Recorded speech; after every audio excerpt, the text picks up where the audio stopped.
भारत बांग्लादेश को चावल भेज रहा है और बांग्लादेश के समाचार पत्रों ने आज यह प्रमुखता से छापा कि 25,000 टन चावल वहां पहुंच रहा है।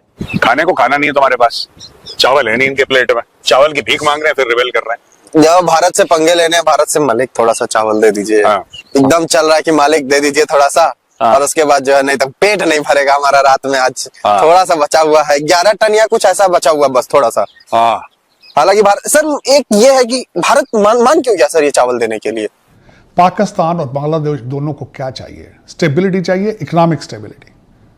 और इस वक्त उस रीजन के अंदर इकोनॉमिक स्टेबिलिटी किसके पास है? भारत के पास है।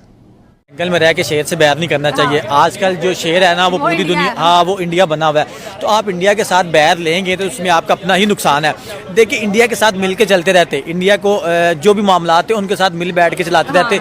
ये देखिए जब बुरे हालात आपके हो जाते हैं ना तो आपको झुकना पड़ता है। पूरी दुनिया में मुसलमान मुश्किल में हैं, जलील हो रहे हैं ओवरऑल अगर मैं बात करूं, लेकिन नॉन मुस्लिम हुकूमत कर रहे हैं। तो क्या आप उन्होंने अल्लाह ताला के रास्ते को पकड़ लिया जो हमने छोड़ दिया और वो आगे निकल गए? अब तो ठीक किया है कि अभी आपने उनको चावल भेज दिया है कि देखिए जब श्रीलंका में क्राइसिस आई थी तो श्रीलंका को भी हमने, यद्यपि श्रीलंका की जो सरकार थी वो हमारे विरोध में थी, लेकिन श्रीलंका को भी हमने सहायता भेजी थी। तो उस सहायता से श्रीलंका ने सेंटिमेंट जो है वो हमारे फेवर में परिवर्तित हो गया और आज जो श्रीलंका है वो पूरी तरह से हमारे भरोसे बैठ गया है ये चावल देने के लिए। देखो ऐसा है ना कि इंडिया का रिलेशनशिप बांग्लादेश के साथ बहुत पुराना है और बांग्लादेश में आज की तारीख में भी लोग हैं जो कि इस वक्त चुप हैं, ज्यादा नहीं बोल रहे वो लोग। और ये लोग आए थे विजय दिवस के दिन बांग्लादेश से, और उन लोगों ने बोला भी था मीडिया के सामने कि बांग्लादेश में कुछ लोग हैं जो बकवास कर रहे हैं। एक्चुअली ये बांग्लादेश से जो स्टेटमेंट आ रहे हैं ना स्टूडेंट लीडर के ग्रेटर बांग्लादेश, ये क्या हो रहा है मैं आपको बता रहा हूं। प्रोड्यूसर एक बात समझो, ये हो क्यों रहा है बांग्लादेश में? ये इसेंशियली एक इको चेंबर बन जाता है ना, एक इकोसिस्टम तो है, उसके अंदर एक इको चेंबर बन गया जी।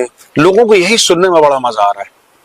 खबर यह है कि भारत बांग्लादेश को चावल भेज रहा है और बांग्लादेश के समाचार पत्रों ने आज यह प्रमुखता से छापा कि 25,000 टन चावल वहां पहुंच रहा है।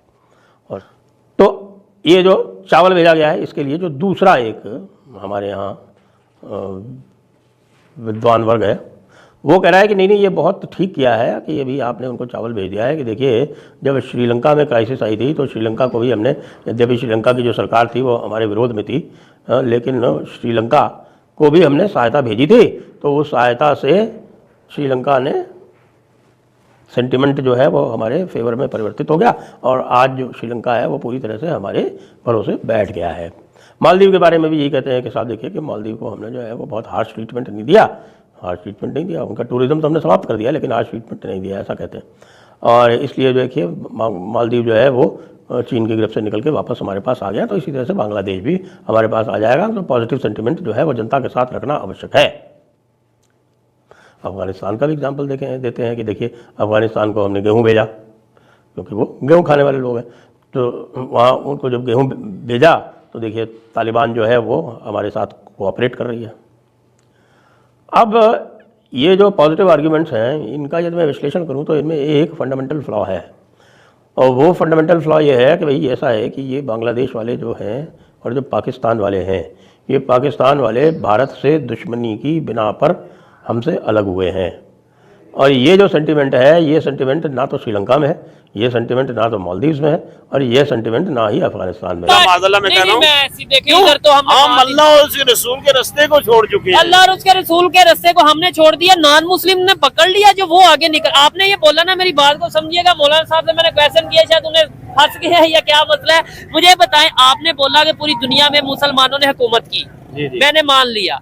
अब पूरी दुनिया में मुसलमान मुश्किल में हैं, जलील हो रहे हैं ओवरऑल अगर मैं बात करूं, लेकिन नॉन मुस्लिम हुकूमत कर रहे हैं। तो क्या आप उन्होंने अल्लाह ताला के रास्ते को पकड़ लिया जो हमने छोड़ दिया और वो आगे निकल गए? हमारे सारे असूल जो कुरान के हैं हाँ। उनके पास है, सच वो बोलते हैं, वो किसी को देते हैं। अच्छा, किसी के साथ फ्रॉड नहीं करते, ठीक है, अपने हमसायों का हकूक का ख्याल रखते हैं, ठीक है, छोटों के साथ शफकत मोहब्बत, बड़ों के साथ अदब करते हैं। ये सारे के सारे इस्लामी कवानीन थे जो कुरान के मुस्तफा जान रहमत सल्लल्लाहु अलैहि वसल्लम के कवानीन थे। हाँ। कौन मुसलमान, मैं हूँ, आप है, कौन करता तो है? ये नॉन मुस्लिम कर रहे हैं इस टाइम ऐसा। खसूसन अब देखे ना, पूरी दुनिया में जो सच बोलने वाली कौम है, हाँ। पहले नंबर पे जापानी है। ठीक हो गया, क्यों है? ठीक हो गया, लेकिन ये सब कुछ हम करके इस्लाम के नाम पर मार्ग वजूद में आए हैं, हाँ, तो हम लेकिन हम कुछ ऐसा नहीं कर रहे। हम इसी वजह से ये मुल्क अफरा तफरी का शिकार है। और जब हमने अल्लाह और उसके रसूल का साथ जंग की हुई तो अल्लाह हमारी मदद कहाँ करेगा? आपने ये कहा जापान वाले सच बोल रहे हैं या ईमानदारी से काम कर रहे हैं, नॉन मुस्लिम सच बोल रहे हैं, हमसायों के साथ अच्छा सलूक कर रहे हैं, अच्छे अमाल कर रहे हैं दुनिया में, और मुसलमान जो हैं वो इस रास्ते से हट चुके हैं, लेकिन जन्नत में फिर भी कौन जाएगा? जिसका अल्लाह और उसके रसूल पर ईमान होगा वो जन्नत में नहीं, मुस्लिम या नॉन मुस्लिम? मुसलमान जाएंगे, काफिर कोई जापानी नहीं। नहीं जाएंगे। अगर उन्होंने कलमा पढ़ लिया, ईमान पहली शर्त है। सजा जो चाहे है- कोई सच बोले, चाहे जितने मर्जी अच्छे काम करे, वो जन्नत में नहीं अल्लाह जाता। का हुक्म है कि जो भी गैर मुस्लिम होगा, ठीक है, जिसका अल्लाह और उसके रसूल पर ईमान लेगा, उसको दुनिया के अंदर बदला दे दिया जाएगा। ठीक हो गया। आखिरत में उसका कोई हिस्सा नहीं। ये- आखिरत है ईमान। हाँ, गुनाहगार लेकिन कलमा पढ़ के आप झूठ बोलते जो, सब कुछ करते जो, तो वो फिर भी एट द एंड जाएंगे जन्नत में। बिल्कुल को सजा मिलेगी। नबी पाक सल्लल्लाहु अलैहि वसल्लम ने लेकिन फरमाया जाएंगे है जन्नत कि में। कुछ मुसलमान हैं जो जहन्नम में जाएंगे अपने गुनाहों की वजह से। ये जी, अगर ईमान पे खात्मा हुआ है, ठीक है। एक वक्त आएगा उससे निकाल कर जन्नत में भेज दिया चले जाएगा। जी, टॉपिक जरा और था, मौजूदा सूरत के ऊपर था, लेकिन मौलाना साहब मिले, इनकी